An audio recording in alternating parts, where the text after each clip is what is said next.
अस्सलाम वालेकुम friends, welcome back to my YouTube channel trending outfits and ideas. Hopefully guys आप सब लोग बिल्कुल ठीक ठाक होंगे, खैरियत से होंगे। आज की वीडियो में मैं आपके साथ शेयर करने जा रही हूँ कि आप जो है वो शर्ट की कटिंग किस तरह से कर सकते हैं। ये मेरा ईद का आउटफिट था, तो मैंने सोचा मैं इसकी कटिंग करने जा रही हूँ, तो क्यों ना मैं अपनी यूट्यूब फैमिली के साथ शेयर करूँ।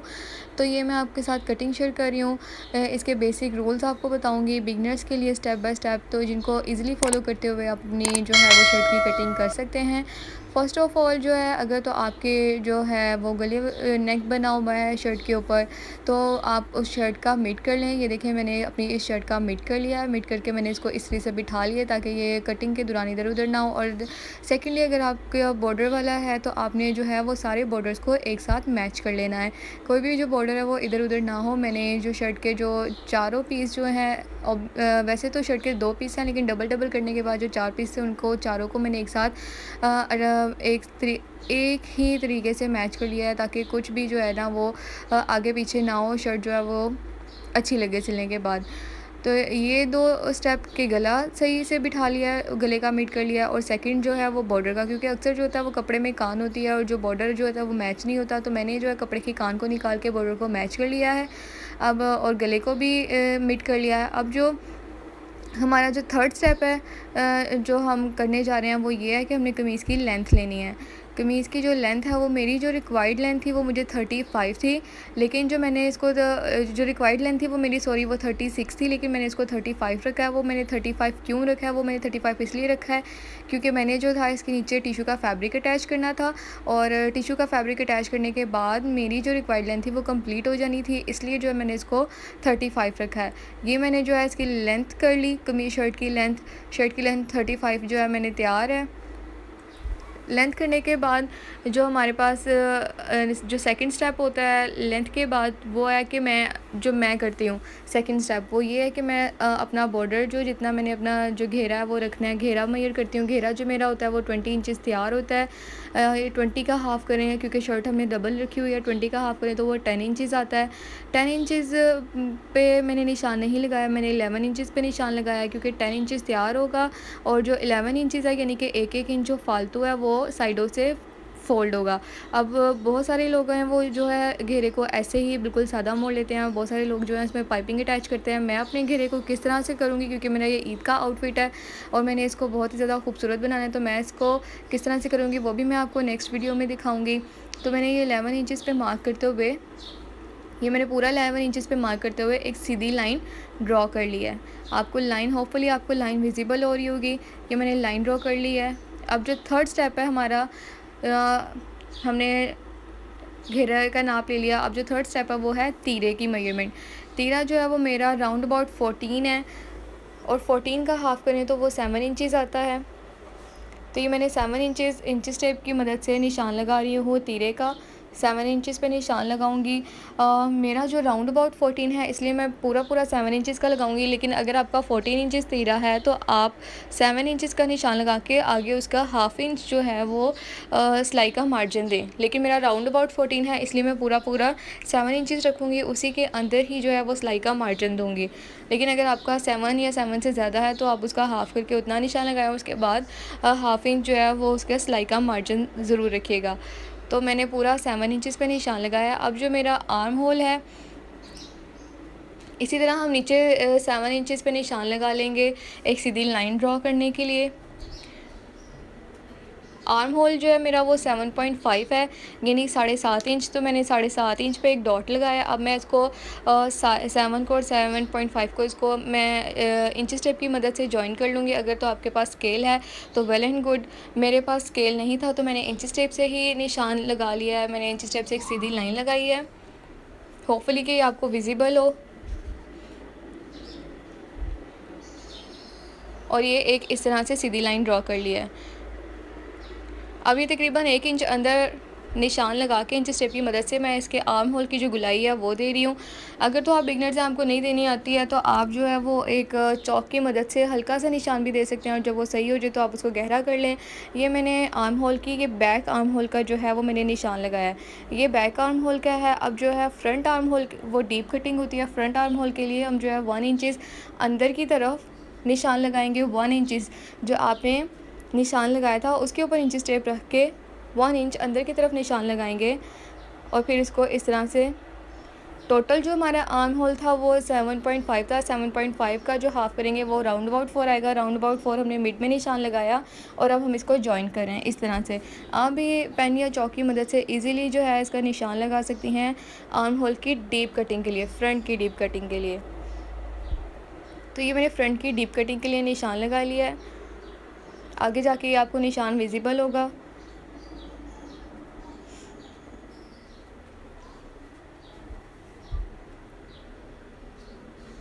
मैं निशान थोड़ा सा गहरा कर रही हूँ ताकि आपको नज़र आ जाए। ये देखें, ये जो आपको पहले निशान नज़र आ रहा है वो है बैक की है आर्म होल के लिए, और जो पीछे की जो है वो डीप कटिंग है वो फ्रंट का आर्म होल का है। अब आर्म होल मार्क करने के बाद बारी आती है चेस्ट की मेजरमेंट की। तो ये जो चेस्ट की मेजरमेंट है ये मैं 8.5 यानी 8.5 पे इंच टेप पर रख के जो है 8.5 पे मैंने ये निशान लगा लिया है। अब जो है आर्म होल से जहाँ पे हमने चेस्ट का निशान लगाया था वहाँ से नीचे 5 इंच की तरफ निशान लगाते हुए इंच टेप को 5 इंच की तरफ निशान लगाएंगे और फिर जो है वो अपने कमर की मेजरमेंट करेंगे। कमर जो है वो 8 इंचज़ है, तो 8 इंचज़ पे जो है 5 इंच के निशान पे 8 इंचज़ को मार्क करेंगे। ये मैंने 8 इंच पे मार्क कर लिया है।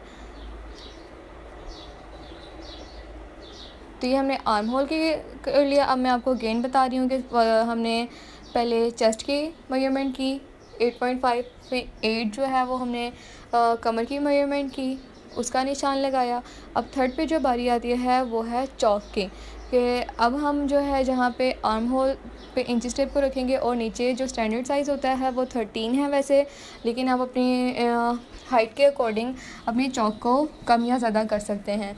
अगर किसी की हाइट ज़्यादा है या फिर कोई कम छोटे या बड़े चौक रखना चाहता है तो वो उसके अकॉर्डिंग साइज़ को कर सकता है। लेकिन मैं 12.5 अपने जो है वो चौक की मेजरमेंट करूँगी। 12.5 पे मैंने निशान लगा लिया है। अब उसके बाद मैं हिप की मेजरमेंट 10 इंचज़ पे निशान लगाऊंगी। अब ये जो है वो मेरे पास 3 पॉइंट्स बन गए हैं, एक हिप का, दूसरा कमर का और तीसरा जो है वो आर्म होल का यानी चेस्ट के पास। अब इन तीनों पॉइंट्स को मैं एक दूसरे के साथ जॉइन कर दूँगी। ये मैं तीनों पॉइंट्स को जॉइन कर रही हूँ।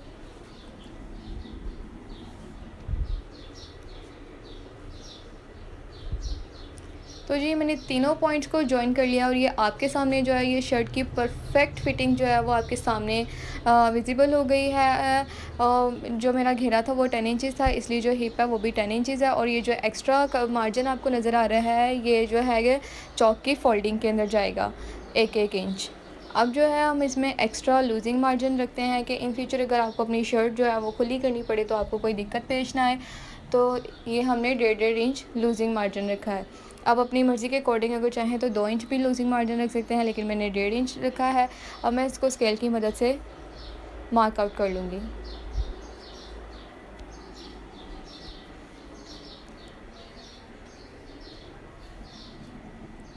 ये मैं स्केल की मदद से 1.5 इंच पे निशान लगा रही हूँ। लूजिंग, इसे कटिंग अलाउंस भी बोलते हैं और ये लूजिंग मार्जिन भी है शर्ट का। तो जी ये मैंने तीनों पॉइंट्स को मिलाते हुए लूजिंग मार्जिन रख लिया है शर्ट का। ये सारे मार्क्स आपके सामने इजीली विजिबल हैं। फ्रंट का आर्म होल, बैक का आर्म होल और ये सारे चेस्ट, कमर और चौक के जो निशान हैं होपफुली आपको इजीली विजिबल हों और अच्छे तरीके से समझ आ गए हों। अब हम सबसे पहले जो है वो बैक के आर्म होल की कटिंग करेंगे। तो बिस्मिल्लाहिर्रहमानिर्रहीम कटिंग को स्टार्ट करते हैं। ये हम कटिंग कर रहे हैं। ये मैंने आर्म होल की कटिंग कर ली, बैक आर्म होल की। अब हम ये जो हमने लूजिंग मार्जिन रख के निशान लगाया था उसके ऊपर सीज़र को रखते हुए सीधी सीधी कटिंग करेंगे। आपने बिल्कुल भी पैनिक नहीं होना, बहुत ही ज़्यादा ढीले हाथ से आराम से कटिंग करनी है। ये मैं कटिंग कर रही हूँ। और आप देख सकते हैं कि जो है शर्ट का कितनी ही खूबसूरत लुक कटिंग के बाद आपके सामने परफेक्ट फिटिंग सामने आई है। आप इन्हीं स्टेप्स को फॉलो करते हुए अपनी शर्ट की परफेक्ट फिटिंग दे सकते हैं। इसके अलावा जो है मैं इस जो है शर्ट पे किस तरह की नेक डिज़ाइनिंग करूँगी, आजकल जो है वो कट वर्क का एक गला जो है वो बहुत इन है। आपको ये पिक्चर में शो हो रहा होगा, मैं इसमें इस तरह का जो है नेक बनाऊँगी। तो इसको देखने के लिए ये नेक डिज़ाइन मुझसे सीखने के लिए मेरे चैनल को सब्सक्राइब कर दीजिएगा, ताकि आप इसको ईज़िली सीख सकें। अब जो है वो ऊपर की तरफ जो है नेक के लिए मैं 3.5 यानी 3.5 इंचज़ पे निशान लगाकर हाफ़ इंचज़ यहाँ पे ऊपर आर्म होल के जहाँ पे हमने तीरा मार्क किया था वहाँ पे रख के हाफ़ इंचज़ कटिंग करेंगे इसकी। ये तिरछा उस तरफ से सीधा निशान आएगा और इस तरफ से जो है वो थोड़ा-सा तिरछा होगा, तिरछी कटिंग करेंगे हम इसकी। ये जो हम इसकी तिरछी कटिंग कर रहे हैं, चारों पीसेस को एक साथ रख के तिरछी कटिंग करेंगे। इससे जो है इन स्टेप्स को फॉलो करते हुए आपकी जो शर्ट है वो घूमेगी नहीं। बहुत सारे लोगों को ये इश्यूज़ होता है कि हमारी शर्ट घूम रही है, तो इन स्टेप्स को अगर आप फॉलो करेंगे तो आपकी शर्ट बिल्कुल नहीं घूमेगी। अब ये जो है मैंने फ्रंट पीस को अलग कर लिया, फ्रंट को उठाकर हम इसकी जो है फ्रंट से डीप कटिंग करेंगे।